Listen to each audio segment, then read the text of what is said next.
Kam kënaqësi të madhe të bashkohem sot me qytetarët e bllokut Sadik Petrela këtu në Tiranë. Mbi 5.000 banor të kryeqytetit sot gëzojnë një investim të përfunduar të Bashkisë Tiranës, i cili ka bërë të mundur urbanizimin e plot të kësaj zone, të lënë harres dhe pasdore prej më shumë se një dekadë gjysmë. Jo çdo kush me sa duket është i lumtur dhe i gëzuar me këto punime. Një trashëgimi e vjetër na ndjek nga pas, e cila nuk matet me cilësinë më të lartë, po matet me bllokimin, me mentalitetin e luftës politike. Edhe aty ku nuk ka vend për luftë politike,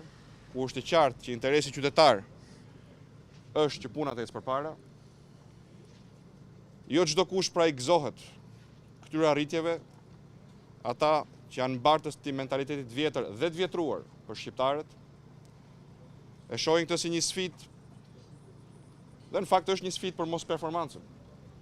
Është një sfidë për fjalët e shumta pa bukë. Është një sfidë për paradat imagjinare të sukseseve, por pa asnjë prodhim, pa asnjë vend pune, pa asnjë vepër. Në këtë kuptim është dhe duhet të jetë sfidë, por një sfidë për të konkuruar me vepra dhe jo me fjalë, dhe një sfidë për të kthyer në luftë politike të paprincipt, në bllokim si ai që ka përjetuar Bashkia e Tiranës, qytetarët e Tiranës,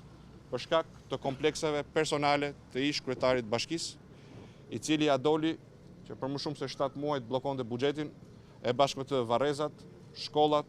kopshtet, çerdhet, projektet strategjike qytetit Tiranës dhe mira vende pune që do të ishin krijuar nëse Edi Rama nuk do ta kishte bërë këtë bllokim.